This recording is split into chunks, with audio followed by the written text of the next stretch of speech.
por ahí nace el término límite, significa que en 36, 37 semanas, ¿no? Generalmente es algo como es transitorio, va a mejorar en 24, 48 horas, es lo mucho que puede generalmente estar afectado este niño, no va a tener infección, o sea, no está asociado a una infección, nada, sino solamente a que este bebé, ¿no? Estaba a veces una de las causas más comunes necesarias porque los bebés no están preparados para nacer por vía vaginal y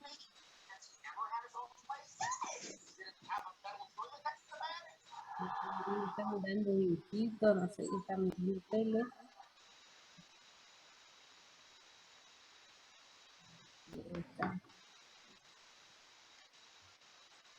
Bueno, como les decía,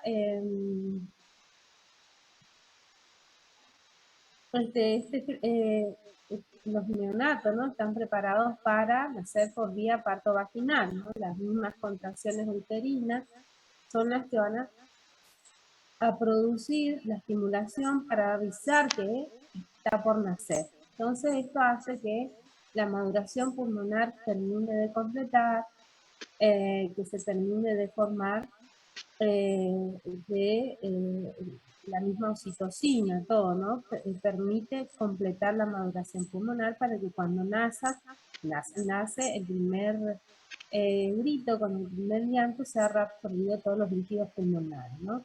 En caso de la cesárea, esto no suele suceder, ¿no? Generalmente en la cesárea se saca, ¿no? De un momento a otro y no hay ningún motivo en donde no hay ninguna estimulación de que avisa a este bebé que está por nacer, ¿no? Entonces, va le saca su lugar calientito, esto también origina, ¿no? Un trastorno adaptativo, también van a escuchar con esa palabra, trastorno adaptativo, taquimia transitoria en recién nacido, son similares, ¿no?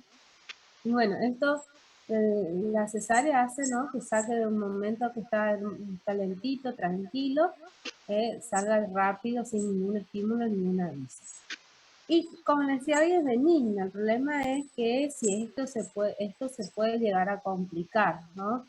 Muchas veces una de las complicaciones a que tememos, ¿no? Es la hipertensión pulmonar, ¿no? Esto va a hacer que tenga la cantidad de líquido, ¿no? Va a haber una resistencia pulmonar. Como consecuencia va a seguir el paciente taquimnéico, taquicárdico, ¿no? El niño nace a veces nace bien y a los minutos comienza con la taquimnea, ¿no? Con tequejido, con cianosis y saturaciones bajas, ¿no? Va a tener frecuencias respiratorias de más de 40, de más de 60, hasta pueden llegar a tener frecuencias respiratorias de 80, 85, ¿no? Y vamos a ver toda la retracción de los músculos accesorios con aleteo nasal, la saturación baja. Y sin embargo, le vamos a ocultar y no va a tener, por ahí a veces tiene algunos rales gruesos que son propios de los líquidos iniciales que todavía no se han reabsorbido, pero no va a haber patología como ocultar crepitantes o algo así, ¿no? Y no van a cursar con ningún trastorno metabólico, al menos que se vaya complicando, y tiene que recuperarse solo. ¿Cuál es lo único que le vamos a hacer? El primero de todo lo vamos a recibir, ¿no? Lo vamos a poner en la semicuna, le vamos a hacer todas las medidas profilaxis y todo lo que debemos hacer, y luego lo vamos a colocar en una incubadora con oxígeno corporal suspendido porque va a estar taquimnéico. Si el niño tiene frecuencias respiratorias altas, no le podemos alimentar. Y sobre todo que tiene signos de sufrimiento fetal, ¿no? Un niño que nace y empieza con taquipnea es signo de sufrimiento fetal, ¿no? Cuando hay sufrimiento fetal, se estima que también va a haber alteración intestinal, en la mucosa intestinal, entonces no se debe alimentar por el riesgo de complicación aún peor aún peor, originando una enteritis en caso que nosotros la alimentemos precocemente, ¿no? Lo que sí, bueno, una vez que le pusimos empezamos el tratamiento, pedimos estudios complementarios para descartarnos. Todo esto igualmente siempre tenemos que basarnos en los antecedentes maternos, ¿no? Por eso es muy importante que al momento que vamos a recibir un neonato, al momento que vamos a estar frente a la recepción de un recién nacido, tenemos que conocer todo lo que es el antecedente materno. También ver que el embarazo sea controlado correctamente, ¿no? Recuerden que era 5 controles clínicos, 3 laboratorios, 2 ecografías, ¿no? En caso que la mamá, y si es posible, si tiene la oportunidad de hacerse el hisopado vaginal en las semanas correspondientes a las 35 semanas más o menos, para que descartar el estreptococo. Si tenemos todo eso bien, todo bien, entonces con más razón pensamos en una taquidiemia de término o pretérmino límite, con más razón pensamos en esta patología. Igualmente debemos pedir estudios complementarios para descartar otras y vamos a pedir un laboratorio. El laboratorio generalmente nos va a dar los neonatos, ¿no? Por sí ya tienen generalmente el hematocrito alto, ¿no? Hematocritos de 50, que es considerado normal. También tienen los glóbulos blancos aumentados, pueden llegar a tener 18.000 blancos y para nosotros en neonatología eso es normal. Pedir un estado ácido-base, ¿no? Justamente porque sabemos que en este caso no tendría que tener alteraciones metabólicas, entonces pedir un estado ácido-base con electrolitos, y ni hablar de pedir una radiografía para descartar todas las otras patologías, ¿no? Lo que vamos a poder encontrar en la radiografía de tórax, ¿no? Va a ser por ahí un aumento de la trama vascular más que nada, y va a tener como todo un patrón intersticial en realidad, ¿no? Todavía, pero no va a permitir descartar que tenga neumonía, derrame esclerado, ¿no? Sí, con un patrón intersticial y signos de hiperinsuflación pulmonar, ¿no? Espacios intercostales aumentados, horizontalización de las costillas, diafragma aplanado, y lo que sí va a ser raro encontrar derrames pleurales, ¿no? El tratamiento, ya lo vimos, finalmente es de sostén, ¿no? No tenemos tratamiento definitivo, algo que le podamos dar. En caso que se complique con hipertensión pulmonar, se hará el diagnóstico pidiendo una interconsulta, ¿no? Con el cardiólogo, y se hará el diagnóstico con un eco y todo, y bueno, iniciará tratamiento para este si lo requiere, ¿no? Y no usar furosemida porque se le recalca así, ¿no? Porque muchas veces uno piensa que, bueno, porque tiene líquido, porque no se absorbió todos los líquidos, hay que eliminarla a través de usando furosemida, ¿no? Pero en realidad no nos va a servir ni para la hipertensión pulmonar, en caso que se complique. Y luego tenemos otra de las complicaciones, es que esta además evoluciona una taquipnea transitoria maligna. En este caso van a tener, sí, alteración metabólica, por eso es importante que al momento de nacer se pida, ¿no? El medio interno, ¿no? Recuerden que el medio interno también nos va a permitir no solo ver alteraciones metabólicas, sino también detectar si está evolucionando la insuficiencia respiratoria, ¿no? Y en la maligna lo que va a desarrollar va a ser una hipoxemia, en donde vamos a ver, ¿no? La saturación del oxígeno disminuida, ¿no? Por más que le estemos dando oxígeno, oxígeno, oxígeno, ¿no? Y bueno, esto se van a evolucionar hipertensión pulmonar, vamos a darle oxígeno, ¿no? Primero recuerden que uno empieza finalmente, sí, según la clínica del paciente, uno empieza con menos, ¿no? Uno por ahí empieza con un alito, después con un CPAP, a burbuja, después ya a un CPAP, hasta llegar a la respiración, como es, al respirador artificial. En el caso de hipertensión pulmonar se requiere de ventilación, pero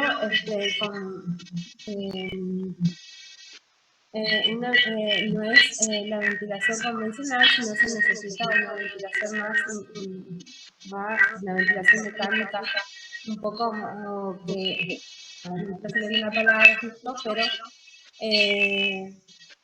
que no todos los neonatologías lo tienen, entonces finalmente se llega hasta la asistencia respiratoria mecánica, ¿no?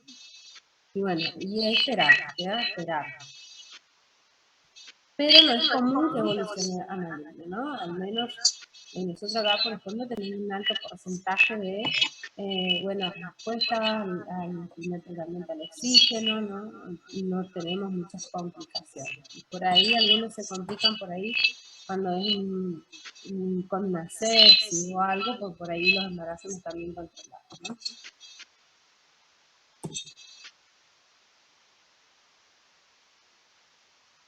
Bien, como ven, entonces la taquimia transitoria, o primero habíamos visto ayer, ¿no? La enfermedad de membrana hialina, que se producía sí o sí en el prematuro, y bueno, después está la taquimia transitoria en los recién nacidos pretérmino límite, y el siguiente, el síndrome de aspiración mecónica, ¿no? Uno, por ahí siempre uno tiene que esto es una patología presente solamente en los recién nacidos post-término, ¿no? En los que tienen 40-41 semanas. Pero muchas veces puede ocurrir también en los recién nacidos que por alguna causa estén teniendo un sufrimiento fetal, ¿no? Entonces, esto, al estar sufriendo, una de las primeras cosas que suele pasar es que eliminen el meconium dentro de la panza, ¿no? Y así entonces salga teñido con meconium. Y cuando nace, ¿no? Con el primer llanto, este meconio va a ingresar al árbol bronquial y va a impactarse en los alveolos, ¿no? Cuando más viejitos son el neonato, más posibilidades de que elimine meconio dentro de la panza de la mamá. El meconio, ¿no? Es una sustancia espesa, verde, negruzca, no va a tener olor.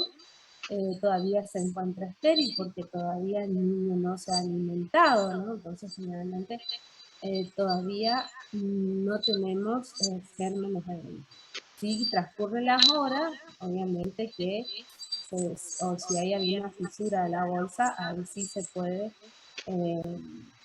sobreinfectar el neonato, ¿no?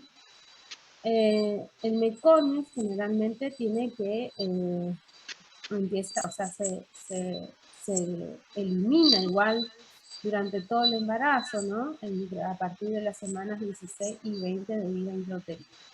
Pero este meconio que se elimina generalmente no es de gran cantidad y por eso el líquido amniótico sigue siendo claro, ¿no? Este meconio que se elimina a partir de la semana 16 es un meconio de escasa cantidad y es reabsorbido inmediatamente, ¿no? El meconio por sí que es abundante es en la última semana o cuando el niño sufre de un sufrimiento fetal, ¿no? El niño nace, ¿no?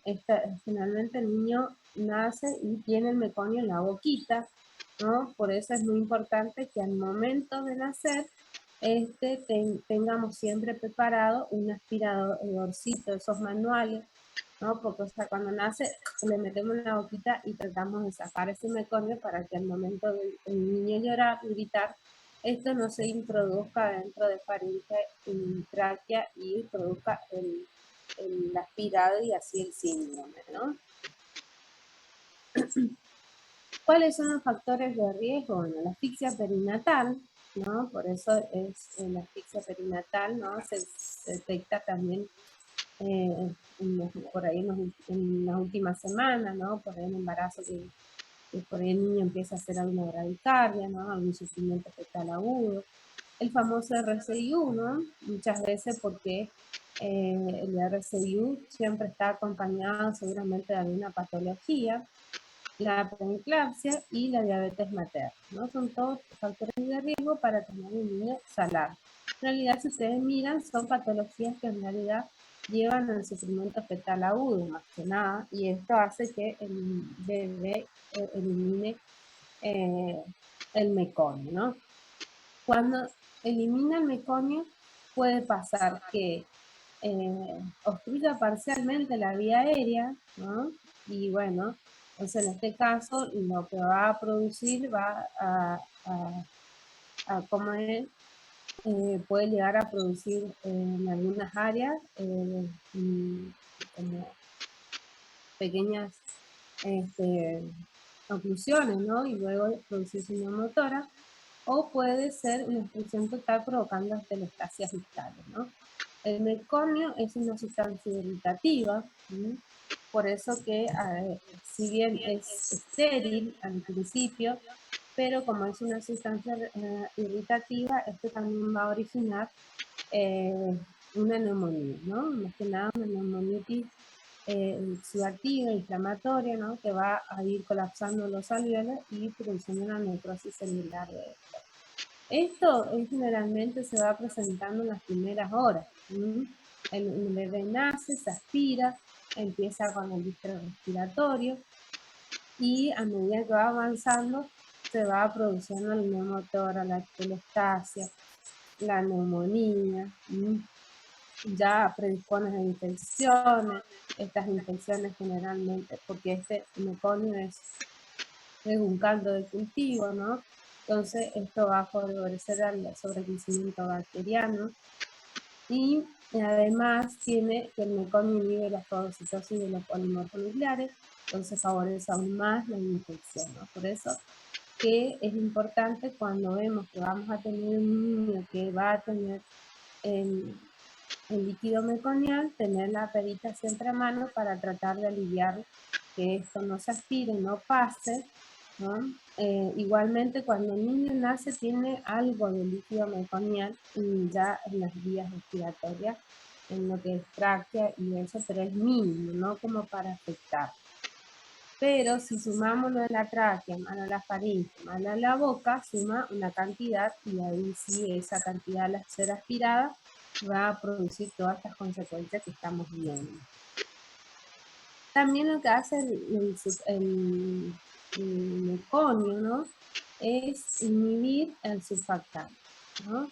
Inhibir la producción. ¿Se acuerdan que cuando vimos que el surfactante no solo se daba en la falta de surfactante, no solo se daba en los recién nacidos de prematuros, sino también podía deberse en los recién nacidos que tenían neumonía, en los chicos que tenían salam, ¿no? Porque este meconio lo que hace es inhibir la producción de esto. Entonces esto va a aumentar aún más la tensión superficial y disminuir el volumen pulmonar, lo que disminuye también que este pulmón se pueda extender, se pueda expandir y así captar bien el oxígeno. Entonces esto va a ir disminuyendo también la saturación de oxígeno y va a producir una hipoxemia, ¿no?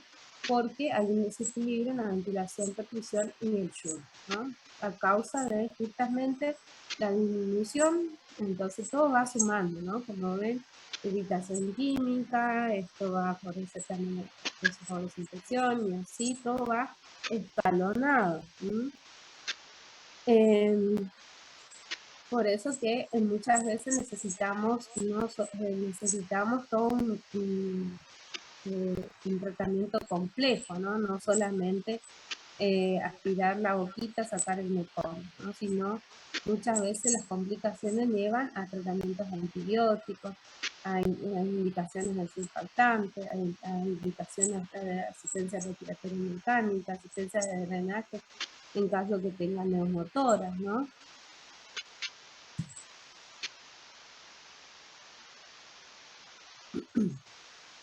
Entonces estos chicos generalmente, ¿qué va a pasar? Que van a ser posmaduros, ¿no? 40 a 41 semanas, Pequeños para la gestacional, ¿no? Esos son los que más, el meconio, el sufrimiento fetal, hace que estos chicos sean pequeñitos para la gestacional, depresión respiratoria, tórax, entonel y distrés respiratorio. Este distrés respiratorio se va a caracterizar por una taquipnea de más de 60 respiraciones por minuto, cianosis generalizada, retracción intercostal y cifodia. ¿Se acuerdan que vimos a través del test de Silverman? Bueno, esta patología también puede ser valorada con un test de Silverman, ¿no? Que el test de Silverman, ¿no?, valoraba el grado de dificultad respiratoria y así también, a su vez, también podíamos valorar qué tratamiento continuar. Respiración abdominal, pues vamos a ver, se une todo lo que es el tórax y se distiende el abdomen, ¿no? Entonces hace tipo un balanceo así, totalmente. Uno cuando lo ve no puede creer la retracción que puede llegar a tener el tórax neonato, ¿no? Y bueno, quejido, aleteo nasal y crepitantes y ronco, ¿no? Crepitantes, recuerden que por la aparición de la neumonía clínica, la neumonía irritativa.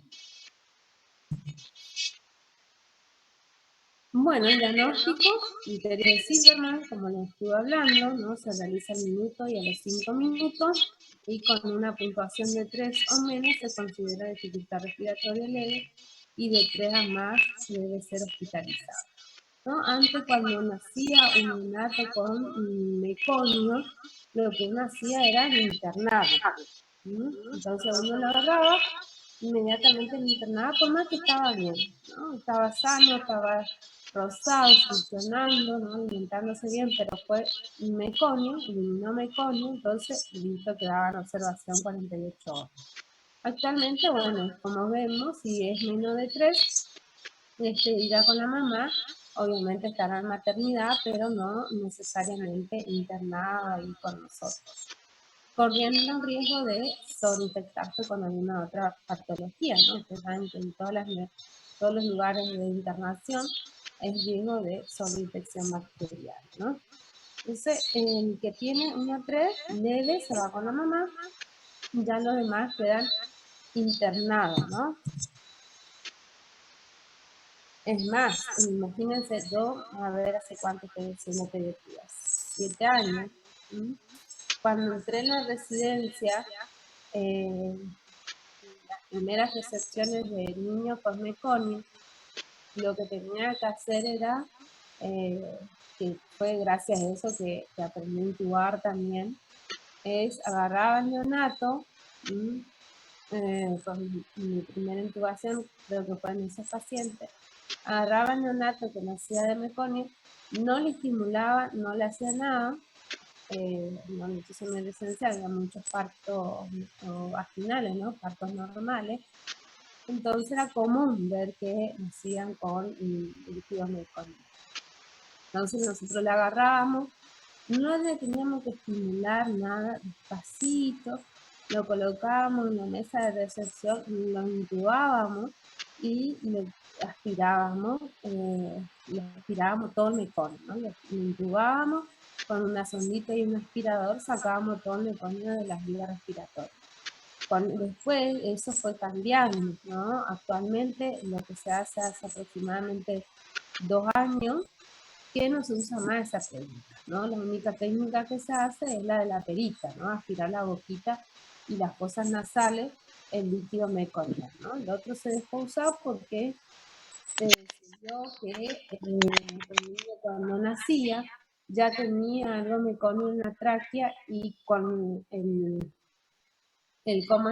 al intubar, eso hacíamos mayor injuria, ¿no? En un método invasivo. A veces el niño podía nacer y con solo la perita, se vio que con solo la perita andaba muy bien, y sin embargo en toda la maniobra esa de intubar era invasivo, y podíamos favorecer la introducción de otros tipos de gérmenes y agravar el cuadro clínico, ¿no? Entonces, ahora por suerte, bueno, no se hace más eso, porque era todo un trabajito, ¿no? Bastante importante que teníamos que hacer, ¿no? Intubar sin sedar nada, lo intubábamos y aspirábamos. Una vez que nació, ¿no? Que vimos que era meconial, lo que hacemos es pedirle laboratorio, ¿no? Y radiografía. En la radiografía vamos a tener múltiples formas de presentación, ¿no? No solo va a presentarse de una forma, porque todo va a depender de lo que tan espeso es el meconio y cuánto se aspiró también, ¿no? Puede ser que se aspiró poquito, no producir nada, o producir pequeños infiltrados ahí peribronquiales nada más, o puede ser un poco más extenso y producir ya infiltrados gruesos, irregulares, ¿no? Generalmente son las radiotransparencia, consolidación, pensando en una telestasia, en una neumonía, ¿no? Aplanamiento de los diafragmas, edema pulmonar y aumento de la silueta cardioclínica. Se va a ver mucho más agrandado. Recuerden de que por sí el neonato es normal ver el timo, pero en este caso se va a ver mucho más agrandado. Y obviamente neumotora, ¿no? Entonces, la presentación en realidad, los criterios radiológicos, como ven, pueden ser de diferentes formas. Y esto va a demorar 7 a 10 días, ¿no? Y en resolverse.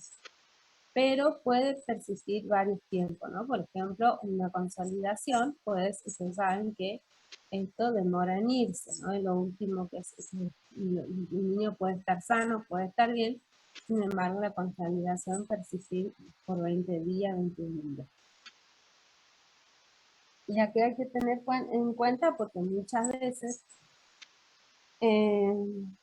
a veces se le pide la radiografía de control y uno puede llegar a ver estas condensaciones y pensar que bueno, que no mejora y eso, ¿no? Sin embargo, se trata de que esto en realidad está bien, nada más que demora en colocarse en la imagen.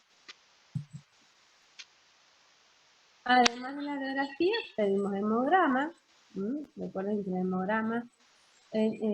hemograma para considerar infectado a un niño debe tener glóbulos blancos muy aumentados, ¿no? Hoy recuerdan que yo le dije 18.000 blancos para nosotros normal en neonatología, mientras que para pediatría no, ¿no? Entonces, 20.000 blancos normal para neo, para pediatría no. Entonces, para considerarle patológico debe tener por lo menos 25.000 a 25.000 en adelante blancos para considerarle que tiene una patología infecciosa, ¿no? Asociado, obviamente, a otras cosas como, por ejemplo, PCR positiva, ¿no? La clínica del paciente. Pedir estado ácido-base, esto nos puede informar en hipoxemia, hipercapnia y acidosis, ¿no? La acidosis, eso, una vez que la detectamos, debemos tratarlo inmediatamente, porque la acidosis nos puede llevar a un paro cardiorrespiratorio, ¿no? Entonces, detectamos y inmediatamente iniciamos tratamiento. Glucemia, ¿no? Pedir la glucemia, los neonatos estos tienen tendencia a sufrir hipoglucemia, entonces hay que hacerle correcciones, las correcciones se hacen con dextrosa, no por vía endovenosa, se calcula 10 por el peso y según lo que nos da, le pasamos tipo en bolos, ¿no? Rápidamente, para elevar la glucemia. La calcemia, el síndrome de aspiración del líquido meconial, tiende a producirse inicialmente hipocalcemia, ¿no? Y a medida que va avanzando, aún más. Y pedir hemocultivos, ¿no? Porque si en este caso siempre vamos a iniciar antibióticos, ¿no? Porque como vimos hoy, una de las consecuencias era que favorecía la infección. Entonces hacemos hemocultivo por 2 si tenemos la posibilidad de cultivarle todo, ¿no? En caso que ya sospechemos que estamos con un paciente en la sepsis, porque quizás el neonato nació de un embarazo no controlado, de un embarazo por ahí que la mamá tenía diagnóstico de alguna infección urinaria o de algún estreptococo, ¿no? No sé si sospechamos que un niño con diamítico meconial, pero a su vez sospechamos una sepsis, entonces pancultivaremos al neonato, ¿no? Pancultivaremos con pidiendo hemocultivo, urocultivo, si tenemos la posibilidad hacemos también un líquido cefalorraquídeo, ¿no? En caso de haya tenido mucho sufrimiento, ¿no? Que la hipoxia sea bastante severa, entonces debemos pedir también los factores de coagulación. Es más, muchas veces una de las complicaciones por la misma sepsis también es que va a afectar lo que son los factores de coagulación K dependientes, ¿no? Por eso cuando el recién nacido nace, una de las profilaxis que se le hace es de vitamina K. Pero la sepsis muchas veces agrava esto y por más vitamina K que le colocamos, empiezan a tener trastornos de coagulación, ¿no? Y también nos permitirá detectar en caso de que el niño empiece a iniciar, ¿no? Porque una de las complicaciones puede ser una coagulación intravascular diseminada, ¿no?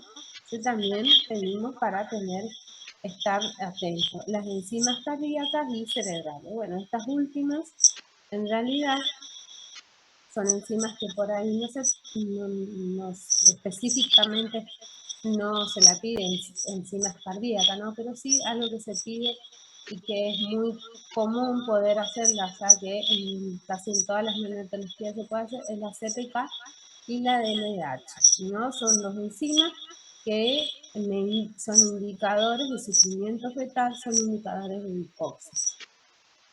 Si estas dos enzimas me dan aumentadas, muy aumentadas, ¿no? Los valores normales son valores bajos, pero si me dan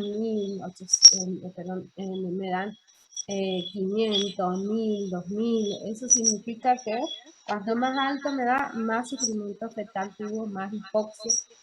Y entonces tengo que estar atento a las posibles complicaciones de hipoxia, ¿no? Justamente van a ser la hipoxia va a predisponer al sangrado, ¿no? Entonces estos neonatos tenemos que tener cuidado, estar atentos entre los primeros signos del sangrado, ya sea manifestándose con algún tipo de sangrado o con convulsiones, porque por ahí es una hemorragia intracerebral, ¿no? También estar atento de que no le vamos a poder alimentar. Este paciente va a ser un paciente que le vamos a suspender el aporte, obviamente, por 48 a más horas, ¿no? Antes de iniciar el aporte, si tenía las enzimas CPK y LDH aumentadas, antes de iniciar el aporte debo pedir nuevamente, ¿no?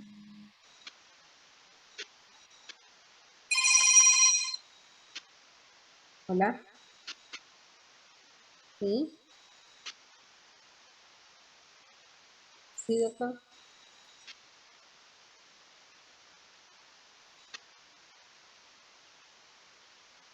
6 años, sí.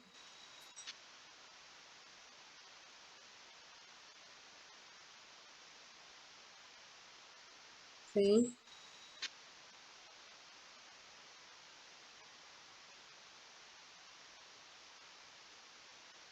Ajá. Ah, bueno. ¿Cuántos años tiene? 6, me dijo. Bien, bien.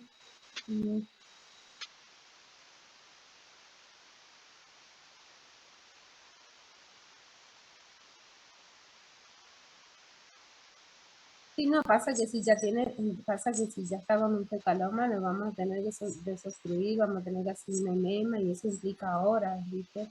Así que va a tener que quedar nomás y bueno, lo trataremos de hacer. No,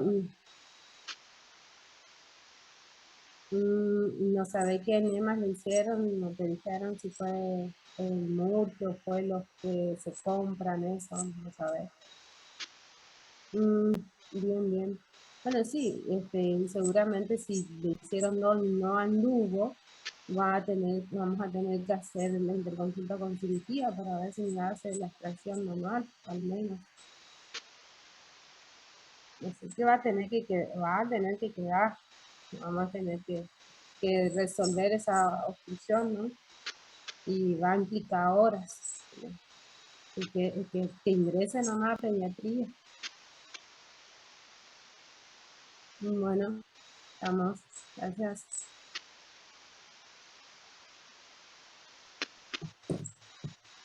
Bueno, yo estoy de guardia, chicos, por eso me odio eso de los constipados. Odio los constipados. Bien. Más en esta era que hay frutas, verduras, ¿no? Y prefieren comprar un paquete de papas fritas lleno de aire y no una naranja, o que hay en todos lados naranja. Yo no puedo creer que estamos chicos constipados cuando hay naranja por todos lados. Acá al menos, acá alrededor de mi barrio, todos tienen mi vecino una planta de naranja. Tengo una maravilla, no tengo con un patio chiquito. Bien. Bueno, seguimos. Encima me dan las rayas porque los constipados que ya le hicieron 2 enemas, 3 enemas, no te queda otra que hacer la instrucción manual. Y si saben lo que es la agresión, ¿no? La invasión que hay en eso. Así que bueno, y si no anda con esto, ya es cirugía. Bueno. Yo creo que allá le habrán hecho mal. Muchas veces pasa que en realidad no lo saben hacer bien. Bueno, entonces como les estaba comentando, ¿no? Antes de... si me olvidaba, vamos a ver.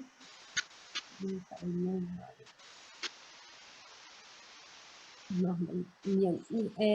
Antes de alimentarlo, entonces lo que tenemos que hacer es pedir lo que es la enzima CPK-LDH para ver si estas están disminuyendo.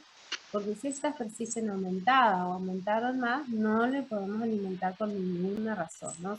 Solamente que podamos conseguir, si vemos que se va a tardar mucho, que vamos a tener que demorar más de 48 horas, ya tenemos que programar la alimentación parenteral, ¿no? Sea la patología que sea, tenemos que siempre ver el tema de la alimentación. Si vemos que va a pasar muchos días, tenemos que programar la parenteral.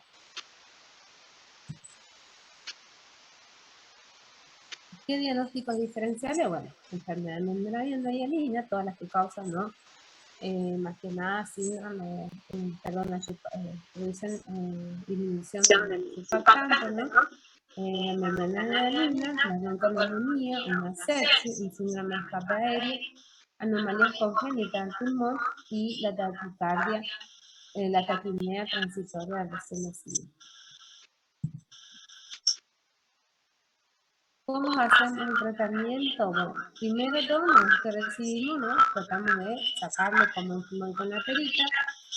Después tenemos que hacerle un lavado gástrico, ¿no? Con solución fisiológica. ¿Qué vamos a hacer ahí? Le vamos a colocar una sonda orogástrica o nasogástrica, intilamos solución fisiológica y lavamos. Tratamos de sacar todo el meconio. Vieron que hoy dijimos que el meconio era una sustancia tóxica, irritativa, ¿no? Más que nada por eso.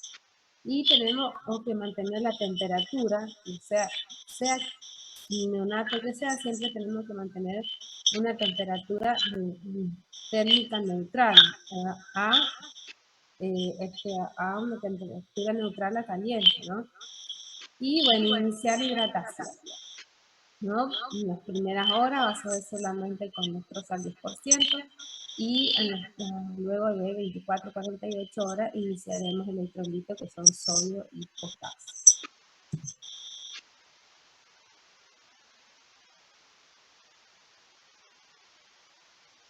En caso que, bueno, el niño se vaya complicando, ¿no? Que vayamos teniendo alguna presentación, ¿no? Que por ahí el niño empieza a tener una hipotensión, ¿no? Que empieza a bajar su cardíaca, ¿no? Que empieza a tener alteración en la perfusión periférica. Una de las mejores formas para controlar que el niño está teniendo una alteración periférica es con el relleno capilar, ¿no? Entonces uno va a apretarlo, si demora más de 2 segundos, el niño está empezando a tener una alteración vascular, ¿no? Entonces tenemos que empezar a hacer medidas para mejorar esta perfusión, ¿no? Y una de las medidas es, bueno, aumentando el volumen de líquido, si estamos muy al límite, porque tampoco es exagerar una cantidad, ya valorar el uso de algún inmunotrópico como dopamina o dobutamina, ¿no? En realidad es isodopamina o dobutamina. Mantener un hematocrito 40-50, ¿no? Porque un hematocrito bajo, con hematocritos de 26, 27, ya va a requerir asistencia, transfusión de sangre. Mantener una presión arterial media 45-50, una diuresis entre 1 y 5, ¿no? Y bueno, la leche materna siempre hay que tratar de iniciar lo más tempranamente, siempre y cuando la CPK y la LDH no estén aumentando, ¿no? ¿Por qué tenemos que tratar de iniciar tempranamente? Recuerden que estos intestinos están bien maduros y necesitamos, ¿no?, que empiece a cumplir sus funciones del intestino, y además, cuando más tiempo de ayuno lleva, también tiene mayor riesgo de, como lleva mucho tiempo ayuno, también lo produce ácido gástrico y no hay ese estímulo para producir el ácido gástrico, entonces él se ve favorecido a que tenga un sobrecrecimiento bacteriano. Por eso es importante que se alimente tempranamente y huir, porque también una de las hipótesis actualmente de no usar tampoco ranitidina en los neonatos, en todo, ¿no? Ustedes saben que actualmente se ha sacado la ranitidina, pero lo que primero empezamos a no usar la ranitidina fue en neonatología, ¿no? Que justamente se veía que los neonatos, primero nacía y le indicamos ranitidina, ¿no? Y bueno, después vimos que en realidad la ranitidina favorecía el sobrecrecimiento bacteriano. Entonces se dejó ya hace mucho tiempo. Nosotros prácticamente hace 3 años no estábamos usando ranitidina. Ampicilina, indicar antibiótico, primer esquema. La ampicilina, la dosis va a depender de lo que queramos cubrir, ¿no? Que tenemos dosis de 100 y también tenemos dosis de 200, ¿de acuerdo? Si solamente pensamos en una infección periférica, 100. Y si pensamos ya en una infección de origen central, pasemos a 200. Gentamicina, 2,5 miligramos kilogramos dosis cada 12 horas. O sea, que me da 5 miligramos kilogramos día. Y bueno, valorar el uso del surfactante.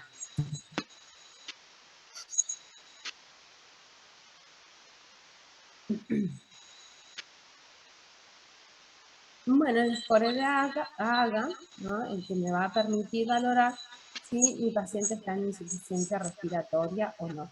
Y valorar también el medio interno.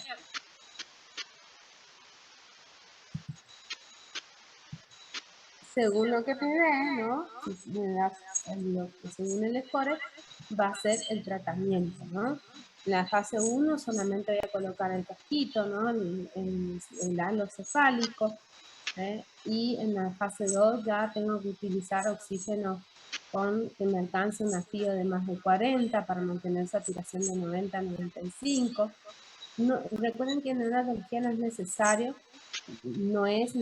además no se debe, porque es tóxico llegar a saturar, que los neonatos estén saturando 100%, 100%, 100% con el uso de oxígeno, ¿no? Si los oxígenos, debemos tratar de mantener como máximo un 96%, ¿no? Ahora, si él por sí solo está saturando sin requerimiento de oxígeno y están saturando 100%, bueno, no pasa nada. Pero si están saturando 100% con ayuda de oxígeno, ahí sí vamos a tener repercusiones, complicaciones, ¿no? Por eso, y cuando vemos que empieza a saturar 100%, debemos bajando la FIO, ¿no? Usar CPAP binasal, ¿no? CPAP binasal consiste en colocarle como unas goteritas acá, y con eso le vamos a enviar oxígeno a presión. Hay que tener cuidado así de no producir una hiperareación. Y en la fase 3 tenemos que tratar de mantener una presión, en este caso vamos a utilizar cuando ya hay una presión parcial de oxígeno de menos 50 y una de dióxido de carbono más de 60, ¿no? Y está en acidosis persistente, va mejorando el paciente, va evolucionando aún más su dificultad respiratoria, ¿no? Acá en este caso sí tenemos que, ya vamos a tener que colocarlo al paciente en asistencia respiratoria mecánica, y bueno, esos son los valores, pero en este caso para ustedes no es necesario que sea. Antes de intubar al paciente tenemos que sedarlo. ¿Cuál es la droga que utilizamos? El fentanilo. El fentanilo, ¿no? Para sedarlo, para poder intubarlo, ¿no?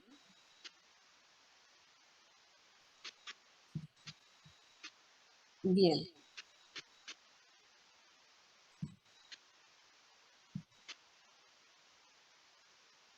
La neumonía neonatal, esta generalmente va a aparecerse en los primeros días, ¿no?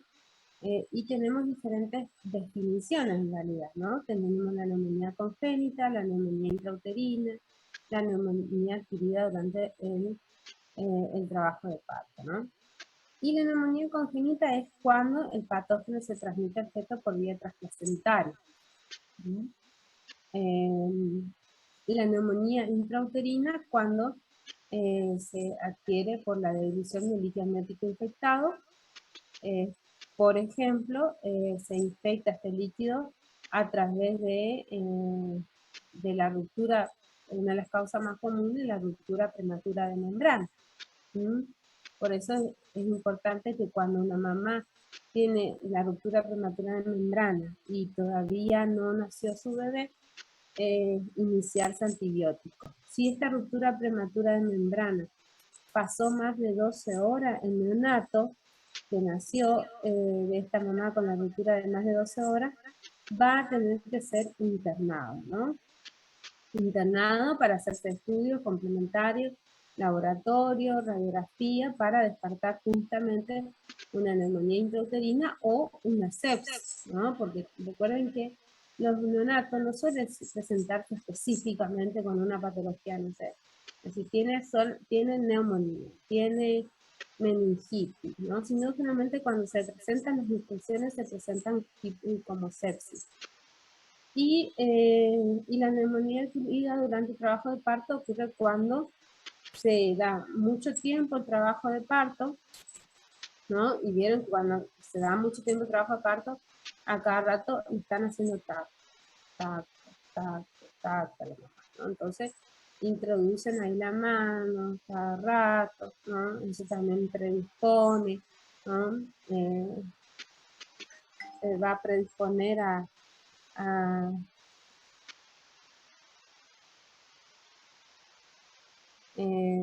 va a predisponer a que asciendan estos gérmenes, ¿no?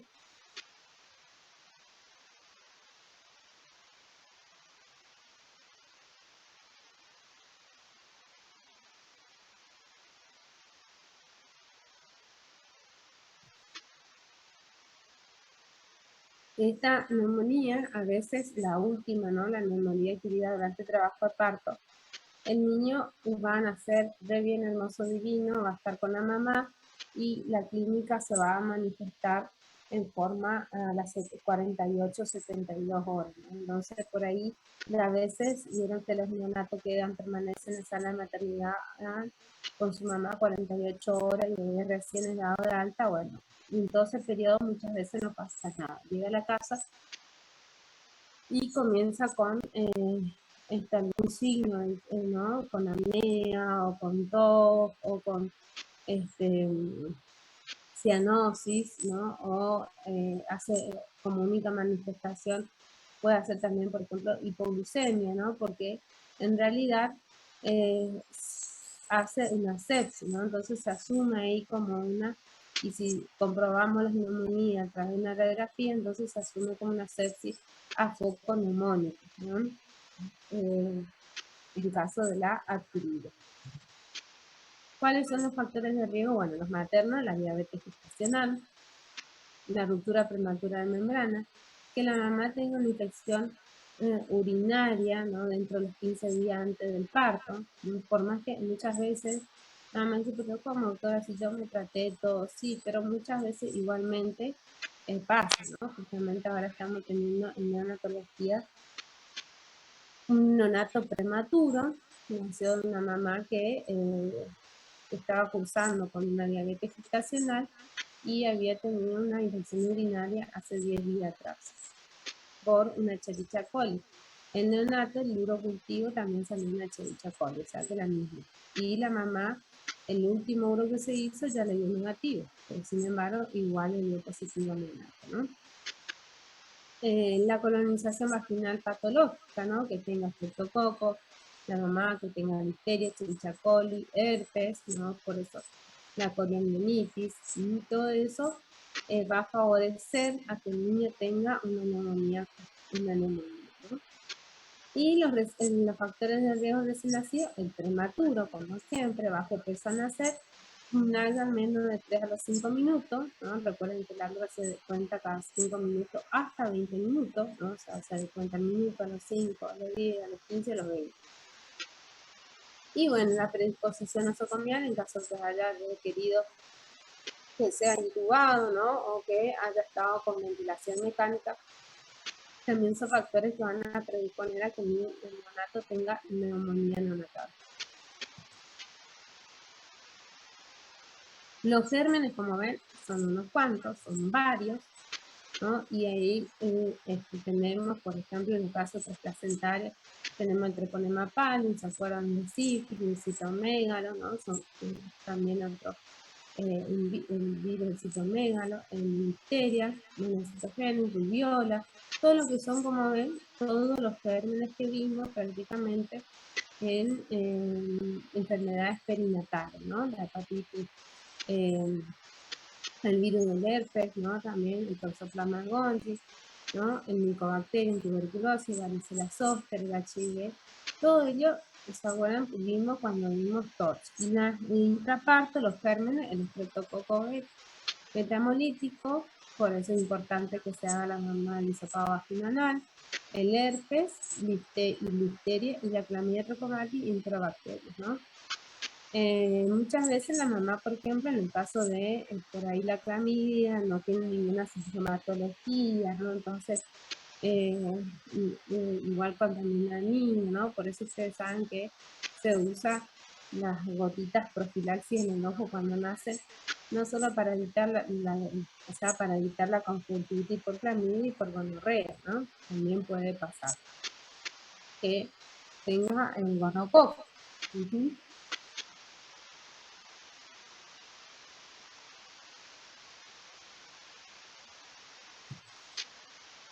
El diagnóstico, bueno, es primero todos los antecedentes, ¿no? Los factores de riesgo.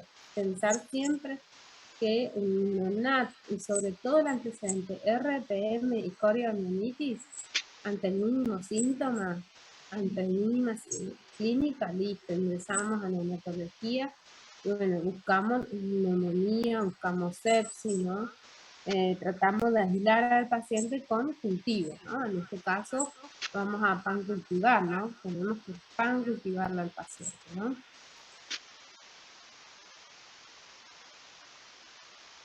Bueno, acá dice, patrón de hora identificación de la neumonía mediante biopsia pulmonar, en realidad no se hace, ¿no? Lo ideal sería poder hacer eso, pero no se realiza. No, más que nada, se hace diagnóstico a través de antecedentes perinatales, la clínica, la radiografía, y obviamente si el hemocultivo me da positivo, mejor. Si no, no, recuerden que los hemocultivos tienen solamente un 40% de positividad, o sea que no es tan específico para el diagnóstico. La clínica, bueno, en específico, como le dije, puede irse a la casa, está tomando teta bien de bien hermoso divino y de repente cianosis, o de repente se durmió y necesita despertar más, ¿no? Porque hice una hipoglucemia, porque hice una apnea, ¿no? O realmente comenzar con signos de síndrome de dificultad respiratoria, como taquipnea, respiración ruidosa. Más que nada, la respiración ruidosa se refiere al quejido, ¿no? Tirajes, aleteo nasal, y bueno, o presentarse con síntomas neurológicos, ¿no? Como letargia, irritabilidad y rechazo a la leche materna, ¿no? Entonces, cuando no se quiere alimentar, también pensaremos en el caso de una patología de sepsis, ¿no? De neumonía. La acidosis respiratoria mixta, esto va a también producirse como complicación, apnea profunda, choque o falla respiratoria, ¿no? Esto puede llevarse, obviamente, la neumonía lleva a una sepsis, la sepsis lleva a una falla multiorgánica, la falla multiorgánica paro cardiorrespiratorio, el paro cardiorrespiratorio a un óbito, ¿no? Siempre hay que tratarlo a los neonatos como sépticos, ¿no? Como un cuadro séptico. ¿Por qué digo eso? Porque en el caso de que tengamos un neonato, a veces no es la infección, no es que va a localizarse solamente en el pulmón como neumonía, sino también esto va a tener repercusiones en otros órganos, ¿no?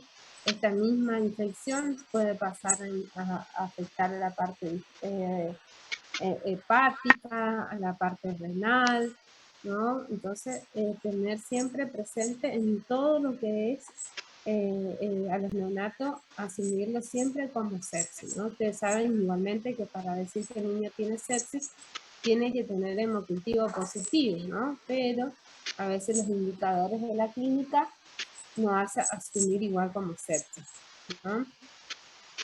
Pedimos un laboratorio, hemograma completo, que acá sí me va a dar los glóbulos blancos muy aumentados, ¿no? En los glóbulos blancos aumentado de más de 25.000, ¿no? Un PCR, ¿no? Positiva, la eritropositiva, hemocultivo por 2, estaba ácido-base. Si podemos hacer el cultivo aspirado traqueado en las primeras 8 horas sería lo ideal, ¿no? Y la punción pulmonar en casos muy específicos, no en todos. Pedir una radiografía, esta me va a permitir ver también lo que es la consolidación lobar o segmentaria, broncograma aéreo, accesos pulmonares, y en caso de que tengamos algún virus o la clamidia trachomatis, vamos a ver un patrón intersticial, patrón de hipersuflación pulmonar también, ¿no?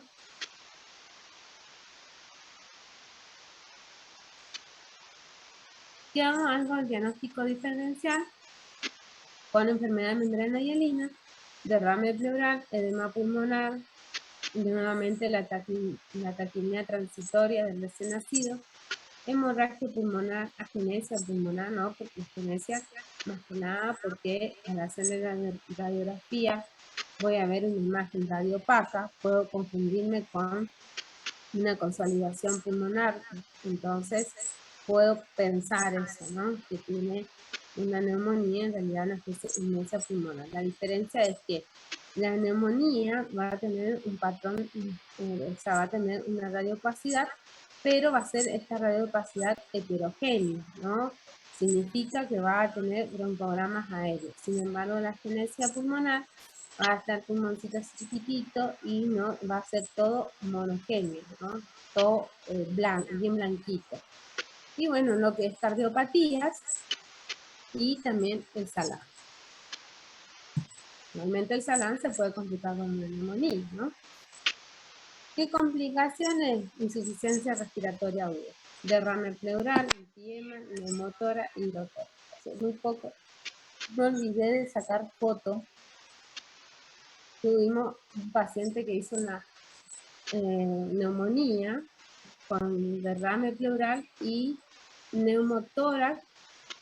Se resolvió el neumotórax,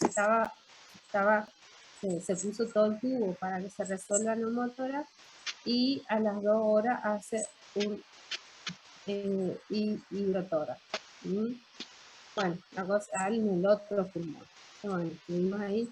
Por suerte mejoró, se le hizo todo lo que tenía que hacerse, ¿no? Los drenajes, los antibióticos, los cultivos, todo.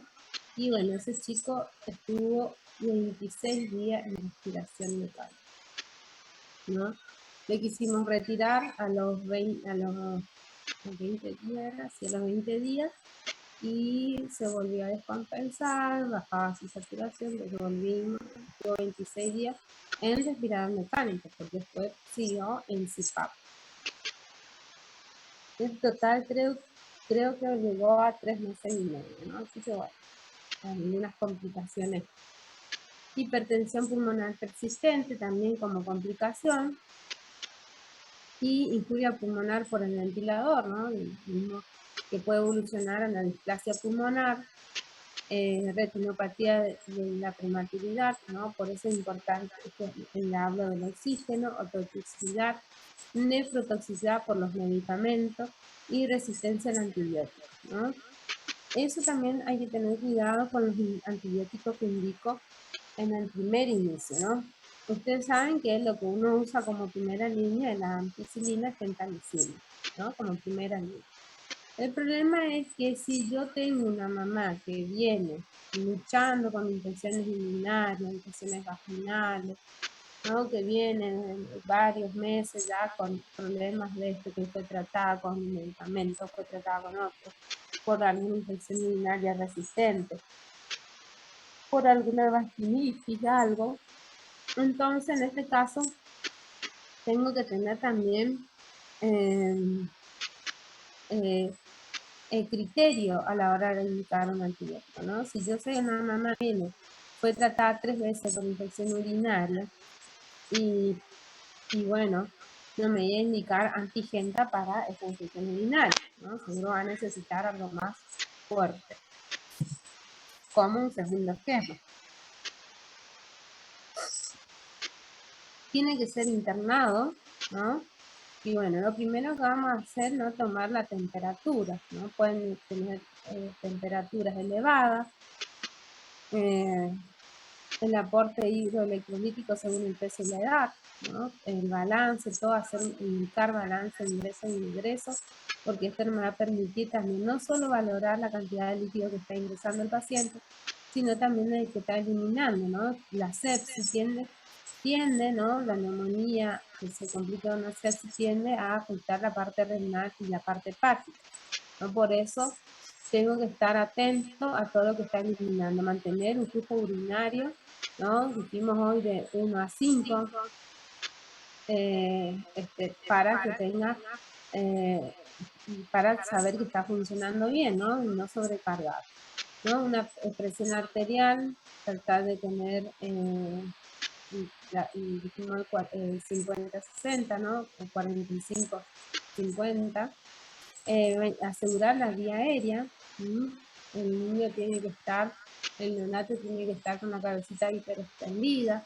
Una de las formas de hiperextender la cabecita del neonato es que lo acostamos, ¿no? Y uno la acuesta y lo primero que hace es quedar la cabecita así. Bueno, eso ahí está mal, ¿no? Tenemos que tratar de acomodarle.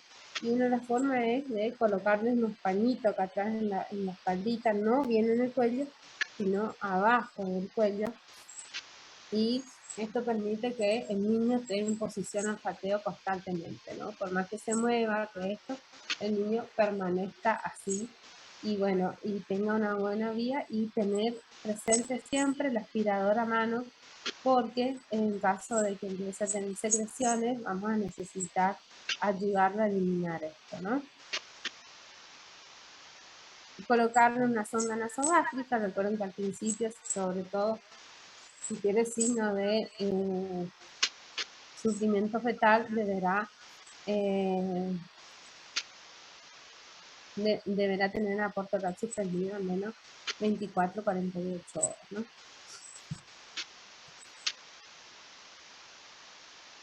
Bueno, antigenta, lo mismo prácticamente. Si no hay respuesta, considerar cefotaxime a 50 miligramos kilogramos dosis cada 12 horas, o amikacina 15 miligramos kilogramos dosis cada 24 horas. Igualmente también es una dosis general, ¿no? Porque también se debe ajustar a la edad gestacional, a la función renal, ¿no? Como todos antibióticos. Eso es un set para armar, en realidad, un set para citar, ¿no? Más que nada, el famoso chanchito que hablamos, donde va la naricita acá, en uno va el oxígeno, en esto, el indicador, y el gorrito se usa para sostenerlo. Este que, por ejemplo, nosotros tenemos este, ¿no? Después hay otros que son como una mascarita así, pero nosotros tenemos este. Para hacer el CPAP, este por ejemplo, para hacer el CPAP a burbuja, ¿no?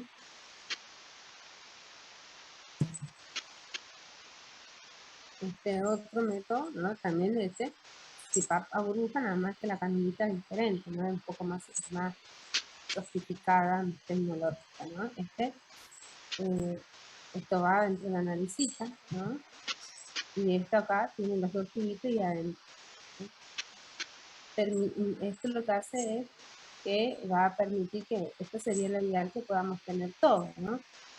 Va a permitir que el aire, ¿no? Como usamos CPAP a burbuja, permitir que no se escape. ¿Sí?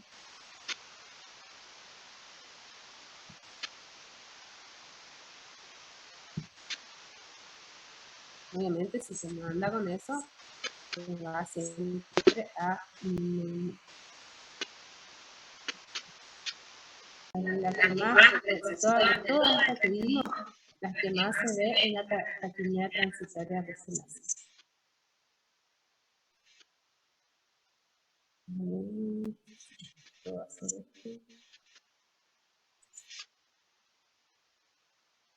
Vamos a adelantar. Llámenme Loki, vamos a adelantar.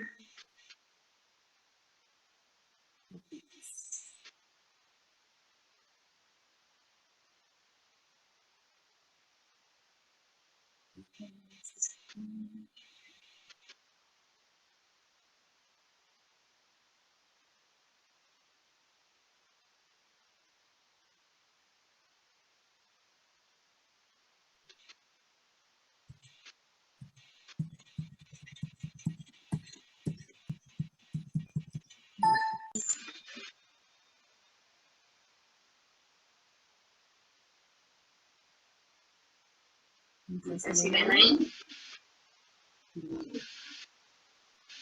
Sí, se ve. Bien, bueno, lo que es la otitis, ¿no?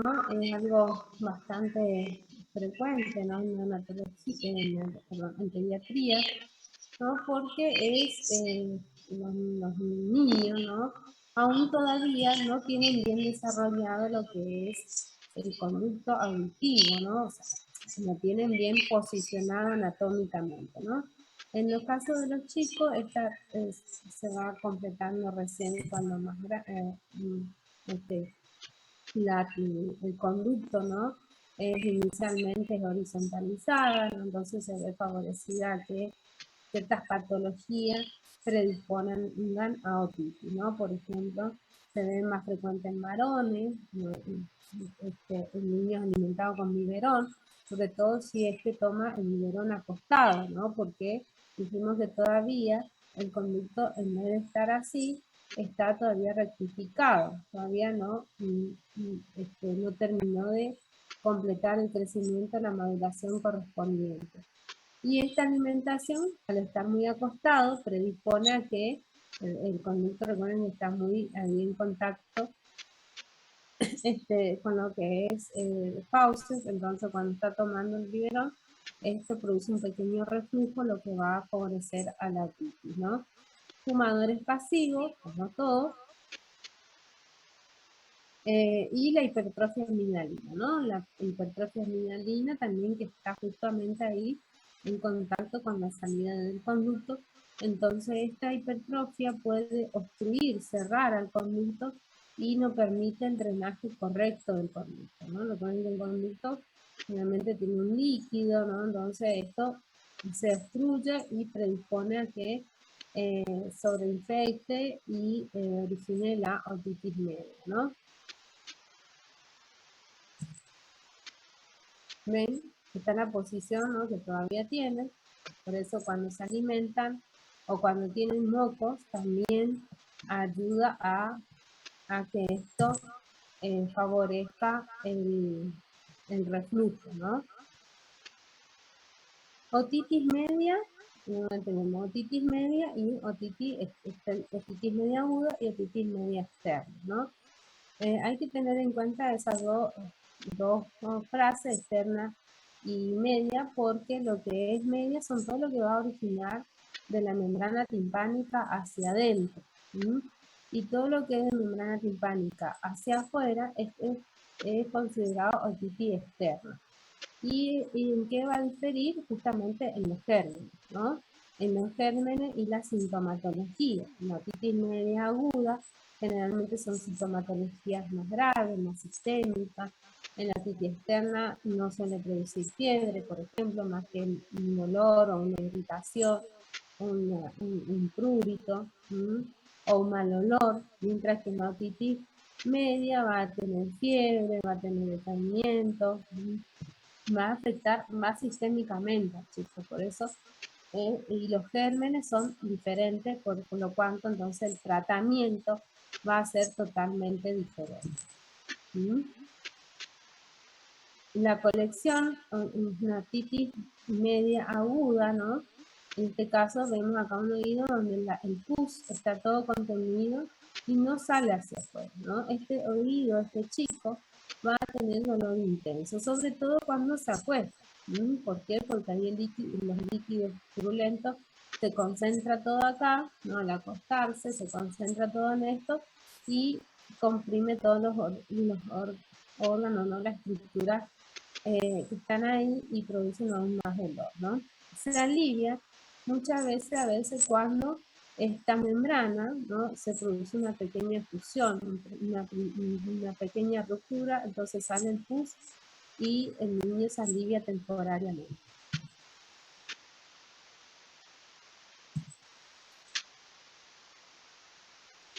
Bien. Se da más frecuente en niños menores de 2 años, ¿no? Y en invierno más que nada es porque se ve favorecido, ven que los chicos en invierno tienen mayor predisposición a infecciones virales, ¿no? Entonces siempre andan moquientos, catarientos, ¿no? Que generalmente son limitadas, benignas, no repercuten mucho en los chicos, pero predispone a infecciones bacterianas, ¿no? No solo las del oído, sino también la garganta, las de todo lo que es los senos, ¿no? Paranasales y todo eso. Entonces, los virus en realidad predisponen a esto, ¿no? Bueno, fumadores pasivos, ¿no? La polución ambiental, la alimentación y, obviamente, la falta de lactancia materna, que está en todas las patologías, y la asistencia guardiana, ¿no? El que tenga alguna alteración inmunológica, ¿no? Por ejemplo, o los niños nutridos, ¿no? Que por ahí tienen una alteración inmunológica en los mecanismos de defensa, y en predisposiciones familiares por alguna alteración anatómica, ¿no? El diagnóstico de la otitis, además de la clínica, lo ideal es poder tener el otoscopio neumático, ¿no? Este es un otoscopio neumático. Entonces uno le coloca, lo mira, ¿no? Yo tengo el convencional, ¿no? Que podemos usar en forma ambulatoria por todos lados. Uno le coloca y con esta perita permite que agrandar así un poquito el conducto auditivo y poder ver bien adentro, ¿no? El otro uno mira nomás a ver cómo está la membrana, ¿no? El diagnóstico, más que nada, clínico y mirar la membrana, ¿no? Una sugerencia que siempre le doy a todos es que para uno hacerse de vista, ¿no? De ver cómo saber que es una membrana timpánica normal, es mirar el oído primero de alguien sano, ¿no? Si tenemos la oportunidad de tener un otoscopio, miramos el oído de alguien sano donde vamos a poder ver esta característica, ¿no? El triángulo luminoso, ¿no? La membrana timpánica transparente, ¿no? Entonces, al ver esto, una vez que se hace la vista, que se graba, ¿no? Hay que mirar varios oídos porque algunos tienen diferencias anatómicas, entonces mirar bien, bien, bien varios oídos, así cuando el día que nos toque tener un niño que tiene un autismo o una persona adulta, ¿no? Porque también ya adulto también va a poder ver esas características. Cuando aparece lo patológico es fácil de saber, ¿no? Si tenemos grabado lo normal, apareció lo patológico y bueno. Así vamos a ver con el otoscopio. Todo lo que es este triangulito luminoso. Bien así, bien transparente todo. Algunos los describen como blanco naca. También es blanco naca. Esos colores que no nos inventamos. En este caso ya tenemos una membrana timpánica, una diferencia, esta hermosa divina rosada. Ya acá ya tenemos un poco más congestivo, ¿no? Todo lo que es esto, ¿no? Ya el triángulo luminoso estamos, ¿no? En este caso se trata, cuando es congestivo así, lo que uno piensa es, por ejemplo, es alergia, algún virus, la misma congestión mucosa nasal predispone a esto también. Entonces, en este caso, no se hace nada, ¿no? No se le trata, al menos que, o sea, no se le trata, solamente si le duele, la ayudamos con algún analgésico, ¿no? Uno de los mejores analgésicos que se puede utilizar en este caso, si es mayor de 6 meses, el ibuprofeno, ¿sí? Porque no solo es analgésico, ¿no? Sino también antiinflamatorio y antifebril. En este caso ya tenemos un grado 2, ¿no? Como ven ya tiene marcada, ¿no? La congestión bien marcada, ya no hay triángulo luminoso y también lo único que se conserva acá un poquitito, la apófisis se ve un poco más chico, ¿no? La apófisis del martillo, ¿no? Fíjense que en esta se veía así, hermosa, ¿no? En este caso ya vemos acortado, ya esta membrana está un poquito más bombé, se dice, ¿no? Un poco más. Y ya acá pensamos, seguramente el niño en este caso ya va a tener una intensa atalgia y fiebre. Y si es pequeño va a tener mucha irritabilidad y que se va a agravar durante la noche. Por ahí en este grado la mamá va a decir, no sé qué le pasa, doctora, tuvo toda la tarde bien, jugó, andaba bien, pero a la noche se acostó y empezó a llorar.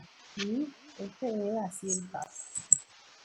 El grado 3, ya hay una marcada congestión con borramiento de todos los relieves, ya ven, no ven más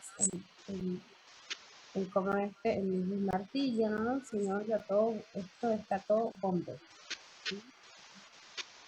Muy sugestivo de bacterianos, antibióticos, analgésicos, antipiréticos.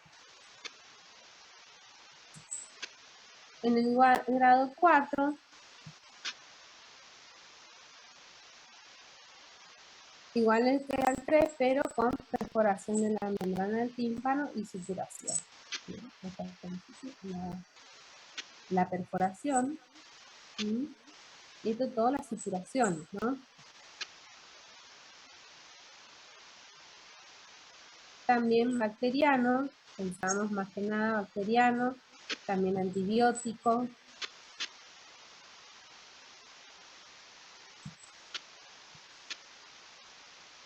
El grado 5, ven que a diferencia de esta que se veía horrible, dentro de toda esta se ve un poco mejor, nada más que vamos a ver acá, no sé si pueden ver con el cursor, hay unas pequeñas vesículas, acá otras pequeñas vesículas, también brillositas son vesículas. Entonces en este caso pensamos más que nada en algo viral. Duele también. En este caso también va a afectar no solo lo que es la membrana, también va a afectar acá el conducto externo. Acá esto es parte del conducto externo. Esto, ven acá, conducto externo. Alta probabilidad de que sea viral.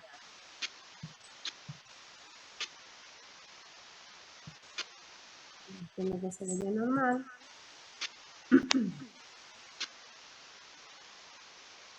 Este ya es con, el otro era con un otoscopio. Estos son con otoscopios convencionales, ¿no? Como un sí. Este ya con otoscopios neumáticos. Acá en este tenemos una otitis con una efusión de la membrana. La efusión significa que hay una pequeña ruptura de la membrana donde salió el líquido turbulento.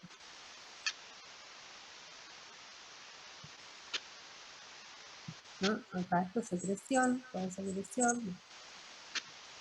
Doctora, ¿la secreción siempre está o solamente cuando hay perforación? La secreción está contenida, ¿no? Acá ves, fíjate, esta imagen está la secreción contenida. Entonces, cuando uno mira en el otoscopio, lo que va a mirar es que la membrana va a estar bombé. En algún momento, bombé, ¿no? Que está así en esta posición. Y en algún momento, si se perfora, este líquido sale, drena todo, y lo que queda va a ser un poquito de resto de secreción. Entonces vamos a poder ver la secreción. Cuando miramos hacia el inicio de la otitis, no vamos a poder ver la secreción. Lo único que vamos a ver va a ser, sí, que el triángulo luminoso no va a estar, ¿no? Y va a estar opaca la membrana. Todo opaco. No vamos a ver secreción.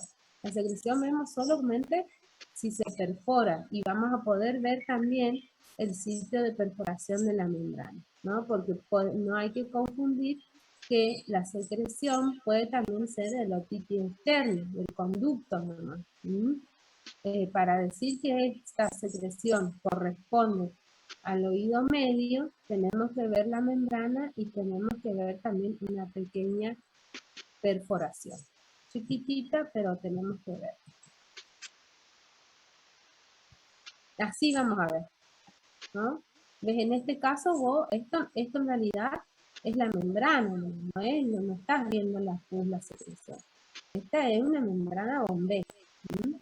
Entonces ahí ustedes ven. Entiendo, claro. Mi pregunta era si siempre que había secreción había perforación, pero no. Puede haber secreción también si hay infección externa, puede haber sin que haya rotura. Recién voy a ver cuando use el otoscopio, digamos. Claro. Es más, esta a veces puede perforarse y a veces si tratamos a tiempo y correctamente, no se perfora, se reabsorbe. No siempre se perfora. Gracias. Acá estamos viendo acá, se ve acá una pequeña perforación. El niño estaba antes, está súper llorón, con mucho dolor, ¿no? Se perforó y quedó. La mamá viene y dice, doctora, estaba re llorón y de repente le salió le salió un líquido amarillo y dejó llorar. Pero ¿qué pasa con esta perforación? ¿No? Se va a cerrar y va a volver a juntarse y va a volver a doler. Bien, entonces, ¿qué hacemos hasta acá? El tratamiento va a ser antibiótico analgésico. ¿Qué antibiótico usamos? Primera línea, amoxicilina. En este caso vamos a usar 90 miligramos kilogramos. Día cada 8 horas, ¿no? Entonces, durante 7 a 10 días, ¿no? La amoxicilina. Si en caso que vemos que no mejora, ¿no? Que no mejoró, puedo rotar de antibiótico. O aumentar la dosis de la amoxicilina, ¿no? Pero generalmente lo que uno hace es rotar de antibiótico a amoxicilina clavulánica. 40 miligramos kilogramos dosis. Si tenemos la posibilidad de mandar a cultivar el líquido. ¿Y la amoxicilina solo cuánto era la dosis? 90 miligramos kilogramos día. Bien, gracias. Clavulánico, 40 miligramos kilo día. En caso que si podemos llegar a mandar a cultivar, sería lo ideal. El problema es que para tomar la muestra, en este caso vamos a necesitar que la haga el otorrino. ¿Por qué? Porque es el que tiene el otoscopio neumático. Y poder tomar la muestra bien del fondo, porque si yo tomo la muestra con mi otoscopio convencional, yo voy a tocar las paredes. Entonces, al tocar las paredes voy a contaminar con otros germes. Por eso lo ideal es que sea cultivado a través del otorrino que tome la muestra. Pero como sabemos, muchas veces eso lleva tiempo, ya otros costos. Entonces lo que uno hace es tratar empíricamente. Amoxi o amoxiclavulánico, y ahí si ya no mejora, ahí sí mandaría a hacer el estudio, ¿no?, del cultivo. ¿Qué gérmenes pienso? Y Streptococcus pneumoniae, Haemophilus influenza y Moraxella. Catarrali, ¿no? En los más comunes, otitis media aguda. En caso de, entonces, y analgésico, puedo darle paracetamol o puedo darle ibuprofeno, ¿no? Recuerden que el ibuprofeno tenía el plus de que es antiinflamatorio, entonces por ahí me conviene más un ibuprofeno que un paracetamol. No coloco ningún tipo de gotas, nada, eso se va a ir, si todavía no se perforó, se va a reabsorber solo el pus, y si se perforó, se va a ir cerrando de a poco esa pequeña perforación. ¿Qué pasa cuando esta otitis se torna recurrente? Cuando se torna recurrente hay que valorar el uso de estas pequeñas válvulas, ¿no? Para que se elimine esta pus constantemente. Va a ser un niño que se le coloca esta válvula y va a quedar un tiempo con estas válvulas, va a hacer antibióticos, todo. ¿Qué hacemos cuando se trata de una otitis externa? Primero, todos los gérmenes por ahí más comunes de la otitis externa son algunos gérmenes de la piel, el epidermis, ¿no? O hongos como cándida o el acinetobacter, ¿no? Estos van a producir, por ejemplo, una secreción amarillenta. En caso de acinetobacter, por ejemplo, vamos a mirar el oído y vamos a ver una secreción verdosa, tipo como hilos. Muy fétida también. En el caso de cándida, vamos a ver también una secreción verdosa y muy fétida. A veces pero tan feo el olor que le podemos que sin mirar, acercarnos al oído, podemos detectar el olor de la otitis externa en los niños, ¿no? Y bueno, en este caso, ¿qué voy a usar? ¿Qué antibiótico? Y generalmente, como le dije en primer técnica, usamos gotas óticas, en este caso. Gotas óticas de ciprofloxacina, ¿no? Utilizamos entonces 2 gotas de ciprofloxacina, 2 a 3 gotas en el oído afectado. Entonces, y generalmente lo que tenemos que aconsejar, el por qué se produce la otitis externa, suele ser por el uso de los hisopos. Ven que por ahí hacen los hisopos, le ponen para limpiar a los chicos, por eso hay que recomendarles desde el principio, ¿no? Porque no sé por qué, por ejemplo, en los baby showers le regalan un hisopo. ¿Para qué el hisopo? El niño no necesita hisopo, ¿no? ¿Por qué? Porque lo primero que tenemos, para que limpie el oídito. ¿No? Eso hay que descartar, ¿no? El hisopo se creó para sacar los mocos, no para el oído. Y si vamos a limpiar el oído, que sea con el dedito, ¿no? El dedito chiquito, lo limpia así la mamá, nada más. Y es más, debemos aconsejarle que la cera es un medio protector, ¿no? Es algo protector, obviamente no tiene que no llegar a ser, son raros los casos en donde los niños ya tienen secreción patológica de cera y que producen la obstrucción, ¿no? Pero si se produce la obstrucción del oído, hay gotitas que disuelven la cera. Entonces, es preferible que si se obstruye, usen esa gotita a que estén poniendo el hisopo. Entonces, ¿Cada cuánto le damos las gotas de cipro? Las gotitas de cipro se da cada 8. ¿No? Vienen de cipro o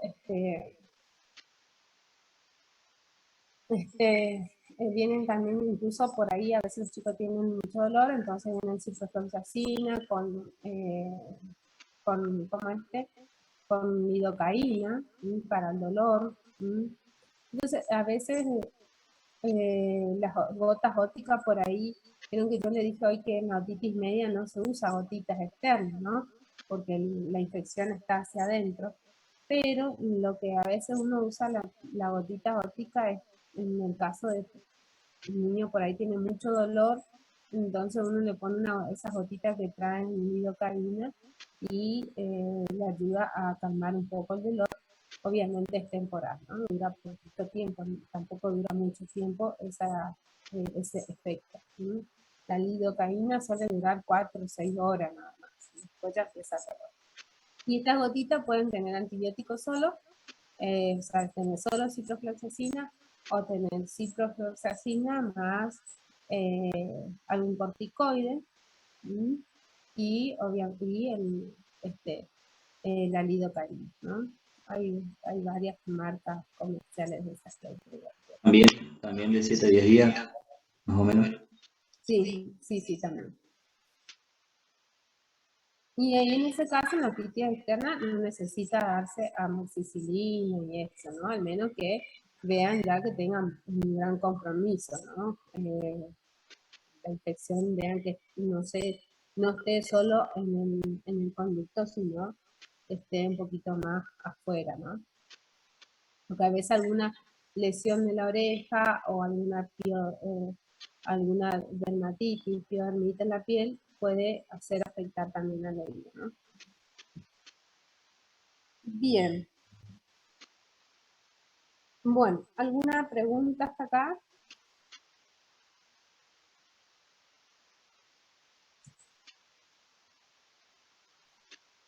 Bien, recuerden el día que empiecen a cursar, mejor cuando le toca hacer, van a hacer pediatría, van a hacer APS y le va a tocar ver oído. Así que primero que hagan, cuando le toque cursar, miren un oído sano, no sé, le consulta por un dolor abdominal y le miran el oído como para aprender, ¿no? Más que nada.